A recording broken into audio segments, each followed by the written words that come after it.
Hello everyone, welcome to all of you at study today. दोस्तों, आज की इस वीडियो में देखेंगे हम फर्स्ट ईयर के फर्स्ट सेमेस्टर सब्जेक्ट जो है जियोग्राफी के प्रथम वर्ष के जो प्रथम सेमेस्टर है उस पेपर का नाम है, उस प्रश्न पत्र का नाम है भौतिक भूगोल फिजिकल जियोग्राफी। देखिए, अगर आप फर्स्ट ईयर में हैं तो आपको एक फर्स्ट सेमेस्टर और सेकंड सेमेस्टर यानी कि फर्स्ट सेमेस्टर में आपका पेपर होगा, जो पेपर होगा उस पेपर का नाम है फिजिकल जियोग्राफी यानी भौतिक भूगोल, और सेकंड सेमेस्टर में जो पेपर होगा ह्यूमन जियोग्राफी होगा। यानी कि भूगोल की जो दो शाखाएँ हैं यानी फिजिकल जियोग्राफी और ह्यूमन जियोग्राफी, इसके विषय में आपको पढ़ना होगा। तो हम आज पढ़ेंगे यानी कि जो हमारा फर्स्ट सेमेस्टर का जो पेपर होगा भूगोल का, उस पेपर का नाम है फिजिकल जियोग्राफी यानी कि भौतिक भूगोल फिजिकल जियोग्राफी। ठीक है, इसके हम सिलेबस के विषय में हमने पहले ही वीडियो बना दिया है। अगर आपने उस वीडियो को नहीं देखा है तो वीडियो के डिस्क्रिप्शन बॉक्स में जाइए, इस वीडियो के डिस्क्रिप्शन बॉक्स में जाइए, वहाँ पर आपको एक प्लेलिस्ट मिल जाएगी। आप उस प्लेलिस्ट को जैसे ही ओपन करेंगे आपको एक सिस्टमेटिक वे में सारी वीडियोस आपको इस सेमेस्टर से संबंधित आपको मिल जाएंगी, यानी इस सब्जेक्ट से संबंधित सारी वीडियोस आपको वहाँ पर मिल जाएंगी।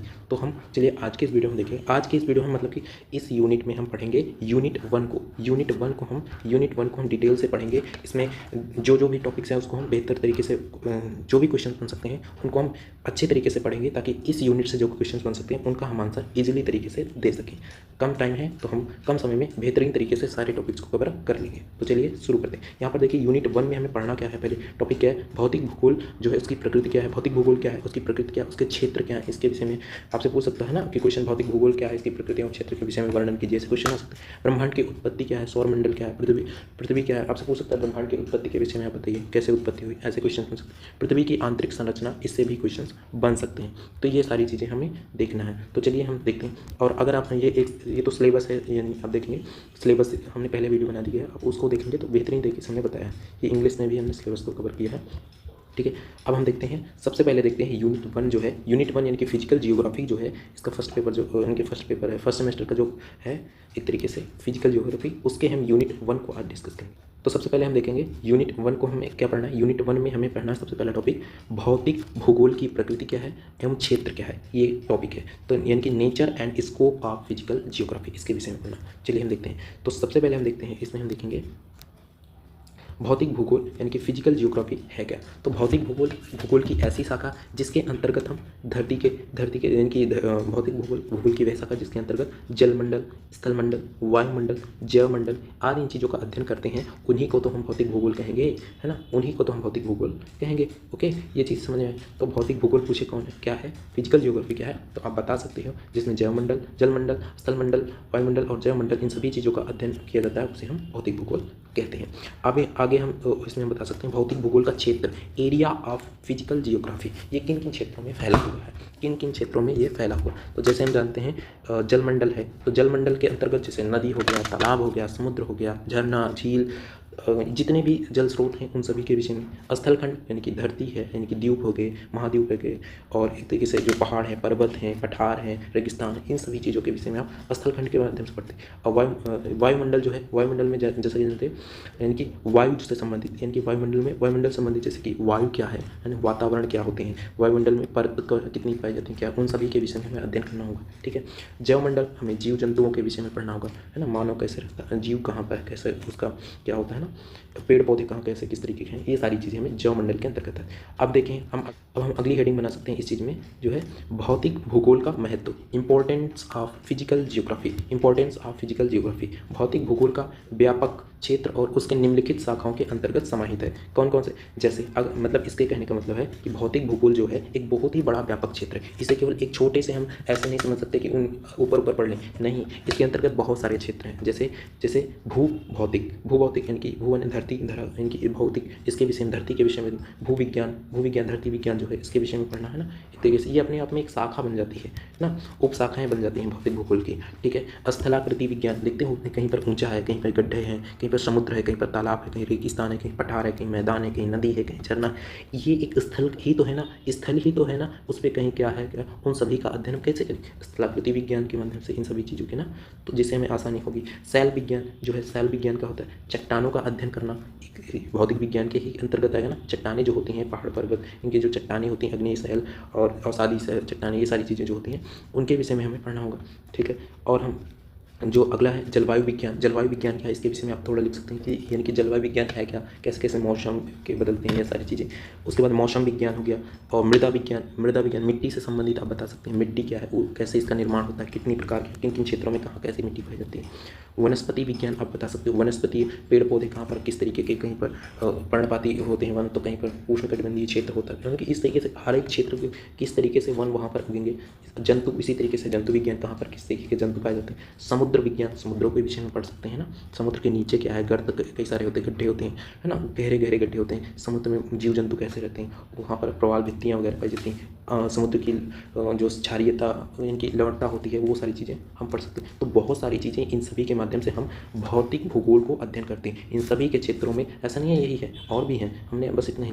तो मतलब कि एक तरीके से हम कह सकते हैं कि आपको जब एग्जाम में आपसे क्वेश्चन पूछा जाएगा कि भौतिक भूगोल क्या है, तो आप एक हेडिंग वाइज आप डालते हुए भौतिक भूगोल क्या है, पहले परिभाषा डालें, उसके बाद आप क्षेत्र डाल दें, उसके बाद, है ना, ऐसे आप हेडिंग वाइज हेडिंग भौतिक भूगोल का महत्व आप लिख सकते हैं। उसके बाद क्षेत्र, उसके विषय में थोड़ा थोड़ा इसके विषय में आप लिख सकते हैं। तो बेहतरीन तरीके से आपका भरा रहेगा और बेहतरीन तरीके से आप इस चीज़ को लिख लेंगे। आगे हम चलते हैं। अब दूसरा टॉपिक जो है, दूसरा टॉपिक है ब्रह्मांड जो है, ब्रह्मांड की उत्पत्ति, सौरमंडल और पृथ्वी, इसके विषय में हमें पढ़ना है। ठीक है, यानी कि origin of universe and solar system and earth, इसके विषय में हमें पढ़ना है। तो देखिए, सबसे बड़ा अगर देखा जाए सब कुछ उसमें समाहित है ब्रह्मांड में। ब्रह्मांड क्या है, कई आकाश पुंजों से मिलकर बना है ब्रह्मांड, और कई आकाश गंगाएं मिलकर बना है। आकाश पुंज एक आकाश पुंज, और कई तारे सौरमंडल मिलकर बने हैं एक आकाश गंगा। ठीक है, ये याद रखना बस, इंपॉर्टेंट है। ठीक है, तो मतलब कि सौरमंडल, कई सारे सौरमंडल मिलकर आपस में एक सौर परिवार बनाते हैं, तारे परिवार, सौर परिवार बनता है। और कई सारे ग्रह जो होते हैं, ग्रह उपग्रह, ये सब मिलकर, सूर्य मिलकर वो एक सौर मंडल का निर्माण करते हैं। ठीक है, तो ये एक तरीके से हमने आपको थोड़ा सा आपको संक्षिप्त में बताने की कोशिश की है। ठीक है, अब हम देखते हैं आगे। ब्रह्मांड की उत्पत्ति, आपसे क्वेश्चन बनता है कि बहुत ही, ये काफ़ी इंपॉर्टेंट है क्वेश्चन, आपसे पूछ सकते हैं कि ब्रह्मांड की उत्पत्ति कैसे हुई है, आप लोग बताओ। तो आप कैसे बताओगे? तो ब्रह्मांड की उत्पत्ति जो है, ब्रह्मांड की जो उत्पत्ति है, महाविस्फोटक सिद्धांत, बिग बैंग थ्योरी जो होती है, बिग बैंग थ्योरी थी, ये काफ़ी इंपॉर्टेंट और काफ़ी ऑथेंटिक मानी जाती है यह सिद्धांत। तो महाविस्फोटक सिद्धांत जो है, बिग बैंग थ्योरी, इसको किसने प्रतिपादित किया था? तो किसने प्रतिपादित किया था बताओ, इसने, इस चीज़ को किसने प्रतिपादित किया था? जॉर्ज लेमेंटेयर ने। कब? 1927 ईस्वी में। ठीक है, तो महाविस्फोटक सिद्धांत, इसे कहते हैं बिग बैंग थ्योरी, और इसे किसने प्रतिपादित किया? जॉर्ज लेमेंटेयर, 1927 ईस्वी में। एक्सप्लेनेशन किसने की, और मतलब कि बेहतर तरीके से एक्सप्लेन किसने किया इस चीज़ को? तो बाद में रॉबर्ट वेगनर जो थे, उन्होंने 1967 ईस्वी में इस सिद्धांत की और व्याख्या बेहतर तरीके से की। ठीक है, तो ये चीज़ें हमें, अब इस सिद्धांत में था क्या? ठीक है, तो इस सिद्धांत के माध्यम से बताया जाता है, देखिए ये पूरा जो ब्रह्मांड है, यहाँ पर आप देखिए, पूरा जो ब्रह्मांड है, पूरा जो ब्रह्मांड है एक बिंदु के रूप में था। ठीक है, एक बिंदु के रूप में था। क्या होता है, समय के साथ साथ उसमें ग्रेविटी हाई होती चली जाती, ग्रेविटी बढ़ती चली जाती, डेंसिटी जो घनत्व है वो बढ़ते चला जाता, टेम्परेचर बढ़ता चलता जाता, और संकेंद्रण जो है, अंदर की ओर खिंचाव जो है काफ़ी ज़्यादा होने लगता है, जिस कारण से इतना ज़्यादा ग्रेविटी हो जाता है, इतनी ज़्यादा डेंसिटी, टेम्परेचर, संकेंद्रण बढ़ जाता है, जिस कारण से उसमें इतना भयानक विस्फोट होता है, जिसको हम, इसी विस्फोट को, यही जो विस्फोट होता है, इसी को हम बोलते हैं महाविस्फोट, यानी कि बिग बैंग कहते हैं। और यह जो हो रही है घटना, लगभग 15 अरब वर्ष पूर्व की घटना है, यानी उस समय की बात है। और जब ऐसा हुआ तो उस समय 3 चीज़ों का जन्म हुआ था। जैसे ही विस्फोट हुआ उस समय 3 चीज़ों का जन्म हुआ। एक तो समय का जन्म हुआ, स्थान का जन्म हुआ, और तीसरी चीज़ वस्तु का जन्म है। अब ये कैसे, हम देखो, कोई भी जब विस्फोट हुआ, जैसे यहाँ से कोई चीज़ विस्फोट हुई, तो ये चीज़ यहाँ से यहाँ गई, तो एक स्थान से दूसरे स्थान गई, तो इससे स्थान का जन्म हुआ, यानी कि एक तरीके से स्थान आ गया। दूसरी चीज़, एक चीज़ जब एक बिंदु से दूसरे बिंदु में जाने में कुछ टाइम लगा, तो दूसरी चीज़ समय का निर्माण हुआ, यानी स्थान और समय। और तीसरी चीज़ कि कौन सी चीज़, कोई चीज़ है जो एक स्थान से दूसरे स्थान, इस तरीके से वस्तु का निर्माण होता है। तो इस समय, यानी कि इस सिद्धांत के समय जब विस्फोट हुआ, तो समय, स्थान और वस्तु का जन्म होता है। विस्फोटक, यानी जब विस्फोट होता है, विस्फोट के 1 सेकंड बाद टेम्परेचर थोड़ा गिरना शुरू होता है। जब गिरता है तो 2 कणों की उत्पत्ति होती है। कौन कौन से? एक होता है मूल कण और एक होता है प्रतिकण। ठीक है, मूल कण और प्रतिकण, और इन्हीं दोनों के संयोग से बनता है परमाणु का निर्माण होता है ना। यानी कि एक तरीके से जब इलेक्ट्रॉन प्रोटॉन समझो, यानी मूल कण जो है और प्रतिकण जो है, यानी कि जब आपस में बनते हैं तो परमाणुओं का निर्माण करते हैं, परमाणु का निर्माण करता है। और विस्फोटक के 1 मिनट बाद क्या होता है, तापमान बढ़ने लगता है, टेम्परेचर और बढ़ने लगता है, जिस कारण से नाभिकीय रिएक्टर होने लगते हैं। नाभिकीय रिएक्टर क्या है कि जब, यानी कि हाइड्रोजन जो है, हाइड्रोजन नाभिक से ये हीलियम में बनने लगते हैं। क्या? हीलियम में बनने लगते हैं। तो हाइड्रोजन नाभिक जो है वो हीलियम में कन्वर्ट होने लगता है, यानी कि हाइड्रोजन तथा हीलियम के बादल संकुचित हो जाते हैं। यानी कि जब ऐसा होने लगता है तो धीरे धीरे यानी कि वहाँ पर हाइड्रोजन तथा हीलियम के बादल संकुचित होने इकट्ठा होने लगते हैं और जिससे आकाशगंगा का निर्माण होता है प्लस तारों का निर्माण होता है। ठीक है, तो यही महाविस्फोटक सिद्धांत है। ये कुछ वर्षों बाद, अरबों वर्ष बाद होता है, कुछ अरबों बाद होता है। और ये उसके बाद क्या होता है, जो हमारे सौर मंडल का निर्माण होता है, सौर मंडल का लगभग 4.5 अरब वर्ष पूर्व में सौर मंडल का विकास हुआ था। तो ये इस तरीके से हमने देखा क्या महाविस्फोटक सिद्धांत, बिग बैंग थ्योरी, यानी कि ब्रह्मांड की उत्पत्ति कैसे हुई, तो बिग बैंग थ्योरी के माध्यम से ये इसमें बताया गया। और इस सिद्धांत को समझा कैसे गया, डॉपलर प्रभाव के द्वारा समझा गया। ठीक है, ये कुछ इंपॉर्टेंट चीज़ थी ब्रह्मांड की उत्पत्ति के संबंधित। आगे हम देखते हैं और भी चीज़ें हैं जो आकाशगंगा एवं निहारिका। आकाशगंगा क्या है एवं निहारिका क्या है, इसकी उत्पत्ति एवं तारों की उत्पत्ति से संबंधित देखते हैं। तो आकाशगंगा और निहारिका, आकाशगंगा से पहले निहारिका बनता है। निहारिका क्या है, तो निहारिका एक तरीके से ऐसी है, आकाशगंगा के निर्माण की शुरुआती हाइड्रोजन गैस से बने विशाल बादल जो होते हैं के संचालन से होता है।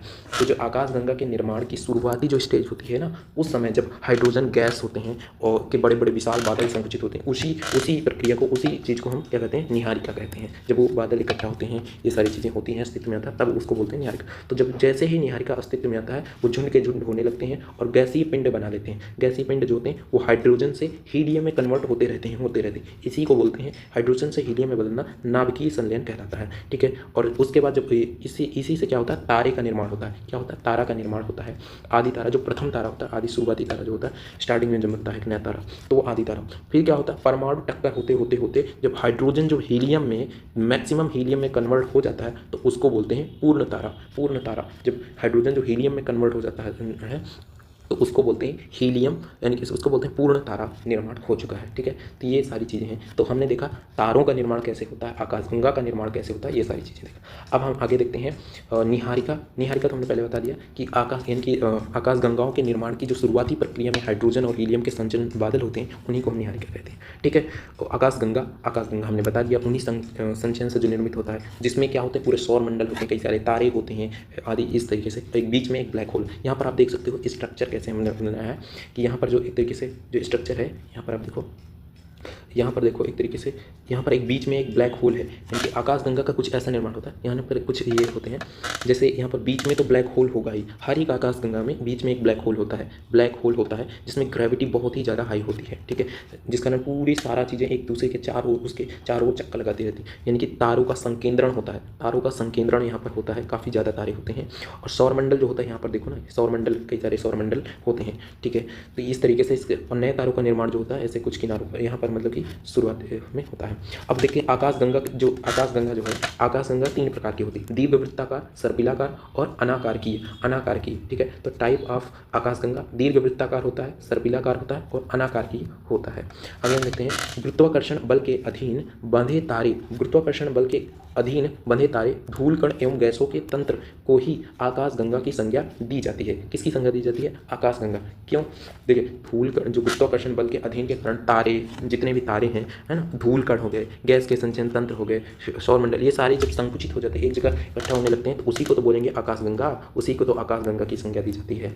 ठीक है, आगे हम आपसे पूछ सकते हैं प्रतिसरण का नियम। तो देखो बहुत ये इंपॉर्टेंट है, आपसे शॉर्ट में पूछ सकते हैं कि प्रतिसरण का नियम होता क्या है। तो देखिए प्रतिसरण का नियम यही कहता है कि ब्रह्मांड जो है ना, ब्रह्मांड आज भी फैल रहा है, यानी कि एक ग्रह से दूसरे ग्रह के बीच की दूरी आज भी लगातार फैल रहा है, और इसी फैलने की प्रक्रिया को हम प्रतिसरण का नियम कहते हैं। ठीक है, हमारी आकाशगंगा जो है उसका नाम है मिल्की वे, मंदाकिनी या दुग्ध मेखला, तीनों नाम से जानते हैं। तो हमारी आकाशगंगा का नाम क्या है, मिल्की वे, मंदाकिनी और दुग्ध मेखला।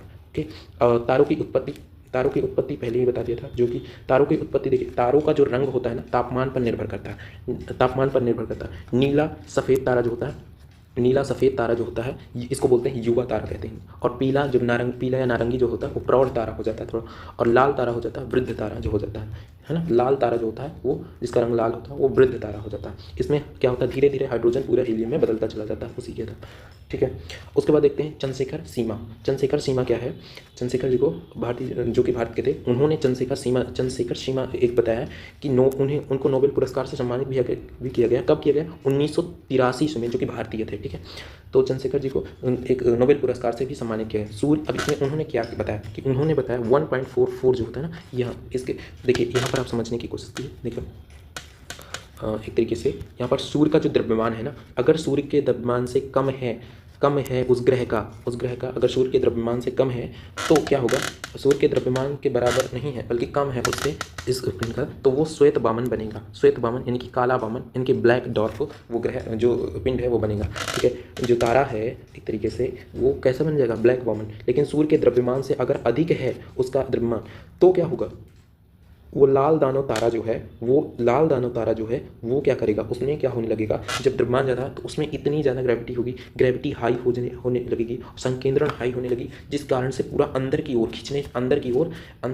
खिंचता जाएगा, एक संकेंद्रित होता चल जाएगा। और जैसे ही जब ऐसी प्रक्रिया होगी अचानक से एक विस्फोट होगा जिसको बोलते हैं सुपरनोवा विस्फोट। तो पूछ सकते हैं सुपरनोवा विस्फोट क्या होता है, आपसे शॉर्ट में पूछ सकते हैं सुपरनोवा विस्फोट क्या है, आप इसके विषय में बताइए। तो बताइएगा, जब भी लाल दानव तारा बनता है तो उसमें क्या होता है कि ग्रेविटी के कारण, संकेंद्रण के कारण अंदर खिंचाव इतना ज़्यादा बढ़ जाता है जिसके कारण से एक विस्फोट होता है जिसको बोलते हैं सुपरनोवा विस्फोट।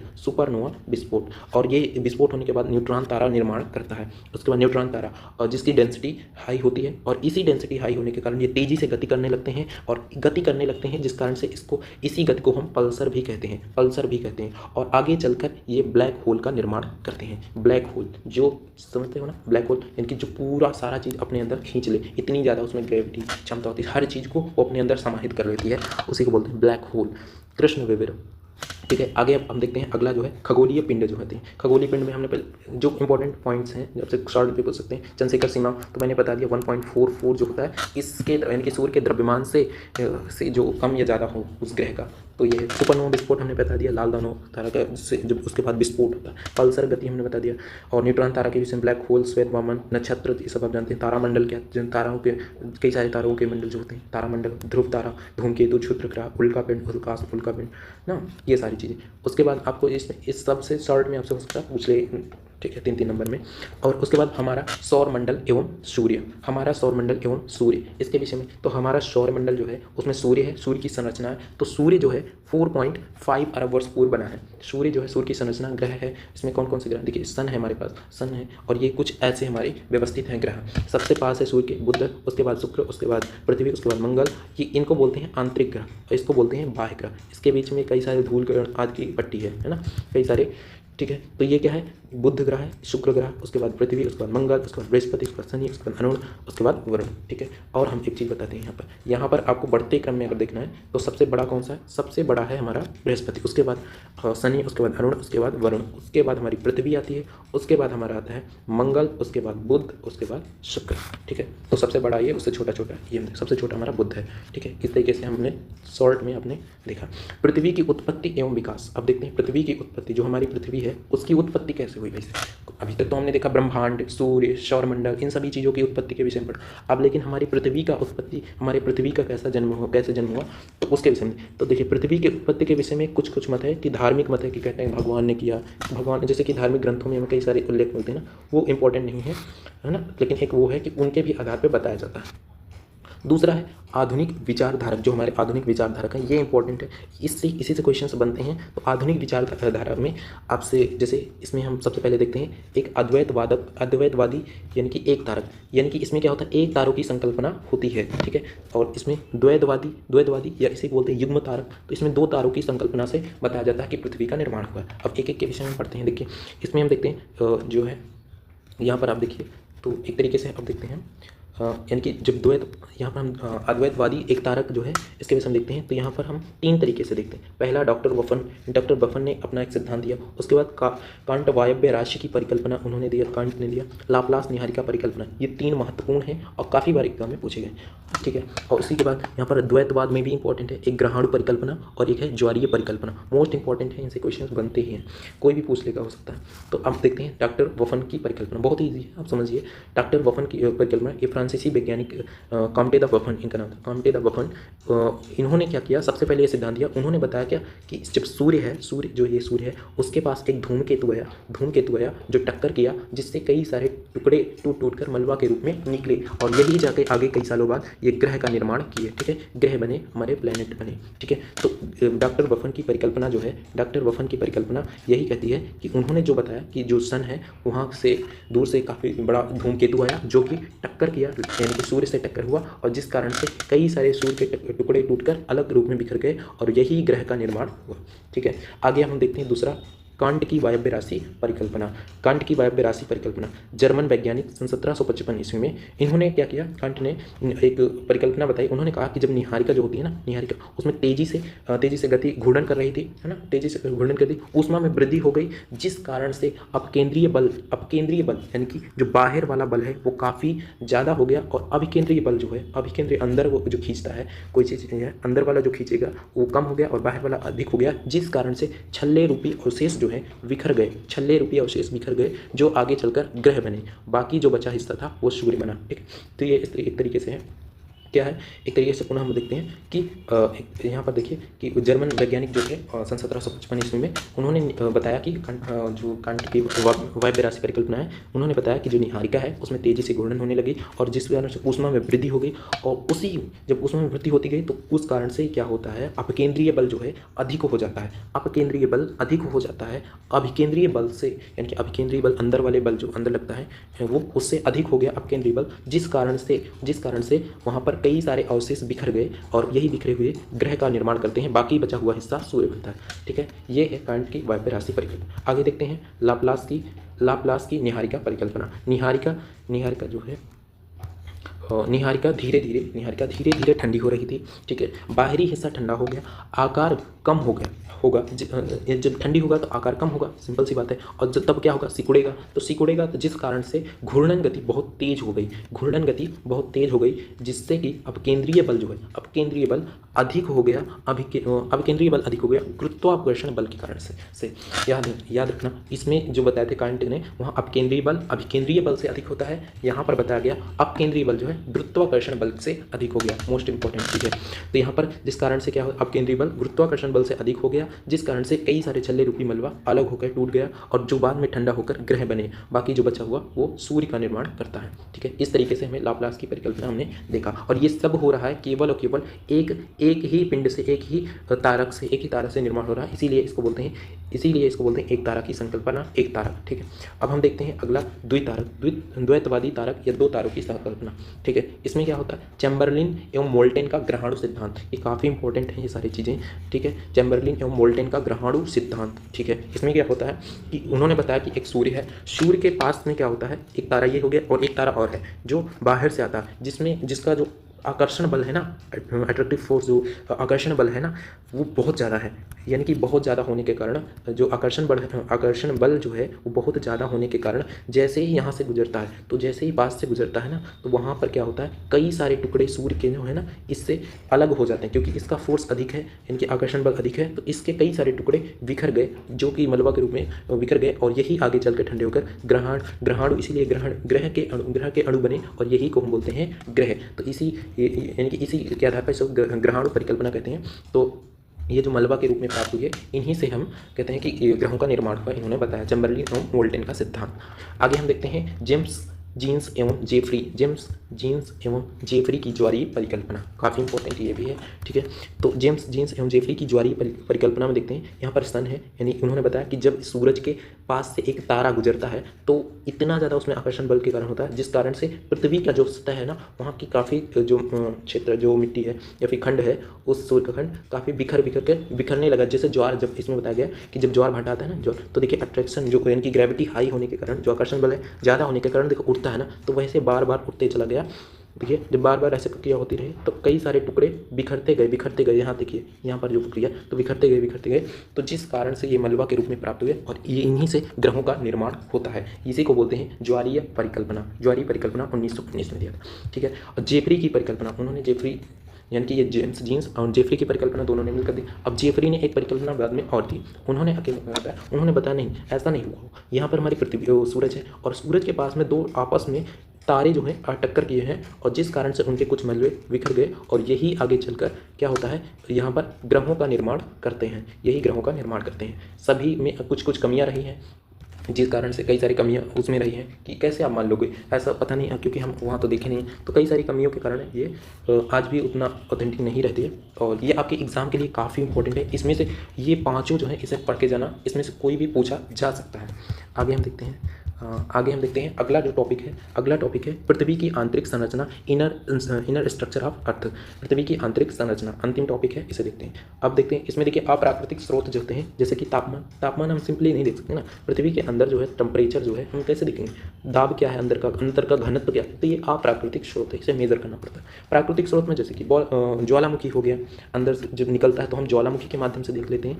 तो हम कैसे जानेंगे कि आंतरिक स्रोत कैसा है, तो हम तापमान के माध्यम से दाब घनत्व, या फिर ज्वालामुखी के जो मलबे निकलते हैं, हाँ यहाँ पर द्रव निकल रहा है, इससे पता चलता है किससे है, आंतरिक लिक्विड है क्या है।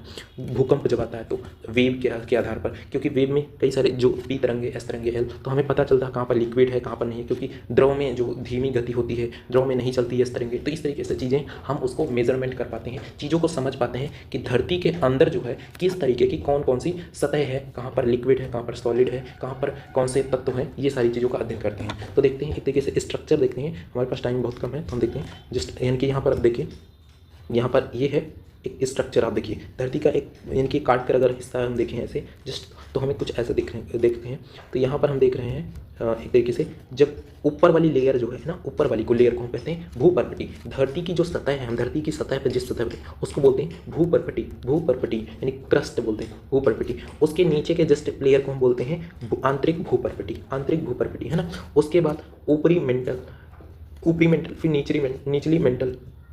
उसके बाद हम देखते हैं ये वाला जो ऊपरी क्रोड और ये निचला क्रोड। और इसकी जो त्रिज्या अगर देखिए ना, मोस्ट इंपॉर्टेंट जो है कि त्रिज्या जो है कितनी, मतलब कि कितना गहरा हमारा धरती की जो त्रिज्या है, वैसे देखो यानी कितना, 6371 किलोमीटर, 6371 किलोमीटर, इतनी हमारी धरती की त्रिज्या है ना। ये देखो आगे हम देखते हैं, इसमें और हम चीज़ देखते हैं, जैसे यहाँ पर देखिए, यहाँ पर हम देखते हैं एक स्ट्रक्चर और देखते हैं, इसको मिटा देते हैं। यहाँ पर हम देखते हैं, यहाँ पर अब हम देखते हैं अलग अलग प्लेट, अलग अलग टेक्टोनिक जो यानी कि सतह है उसके आधार पर। तो सबसे पहले यहाँ पर टोटल तो लंबाई हमने बता दिया 6371 किलोमीटर है। अब यहाँ पर देखिए सियाल जो होता है सिलिकॉन प्लस एल्यूमिनियम से भरपूर होता है, इसीलिए इस प्लेट को हम कहते हैं सियाल, यानी कि ऊपरी जो प्लेट होती है 0 से 100 किलोमीटर के अंतर्गत, 0 से 100 किलोमीटर के अंतर के क्षेत्र को हम कहते हैं सियाल कहते हैं, शियाल। यहाँ पर हमने बताया भूपर्पटी, मेंटल और क्रस्ट है ना, आंतरिक ऊपरी दोनों में ऐसे होते हैं। यहाँ पर क्या है, तो यहाँ पर सियाल, सीमा और निके होता है। सियाल क्या है, एक तरीके से silicon plus aluminium, silica plus magnesium और नियॉन प्लस फेरस, ये चीज़ें कुछ यहाँ पर होती हैं। तो इस तरीके से हमने प्लेटों में हमने देखा कि मतलब कि उस तत्वों के आधार पर कौन सी चीज़ें, मिनरल के आधार पर जो एक तरीके से यहाँ पर कौन से प्रचुर मात्रा में तत्व पाए जाते हैं, उनके भी आधार पर हमने वर्गीकरण देखा। तो ये धरती के आंतरिक संरचना हमने काफ़ी शॉर्ट में बताने की कोशिश की है कि एक ब्रीफ जो संक्षिप्त में हम समझ सकते हैं धरती के विषय में, धरती के आंतरिक संरचना के विषय में, वो हम समझ रह सकें। तो हमने यूनिट 1 में जितने भी इंपॉर्टेंट टॉपिक्स थे, हमने उस टॉपिक के विषय में थोड़ा समझने की कोशिश की है। तो हमने यूनिट 1 में जितने भी इंपॉर्टेंट टॉपिक्स, क्वेश्चंस अगर इनसे बनेंगे तो आप इजीली उन क्वेश्चंस का आंसर दे पाएंगे, ये कंफर्म है, क्योंकि हमने हर एक टॉपिक को कवर करने की कोशिश की है और हर टॉपिक में इतने सारे पॉइंट जरूर बताए हैं कि आप अच्छे से हेडिंग बनाकर आप उन क्वेश्चंस के अच्छे आंसर दे सकते हैं। तो बस आज की वीडियो में इतना ही। आई होप दैट आपको ये वीडियो पसंद आई होगी। अगर आपको ये वीडियो पसंद आए तो वीडियो को लाइक करें, चैनल पर तो चैनल को जरूर सब्सक्राइब करें। हम जल्दी मिलते हैं इसकी नेक्स्ट यूनिट में।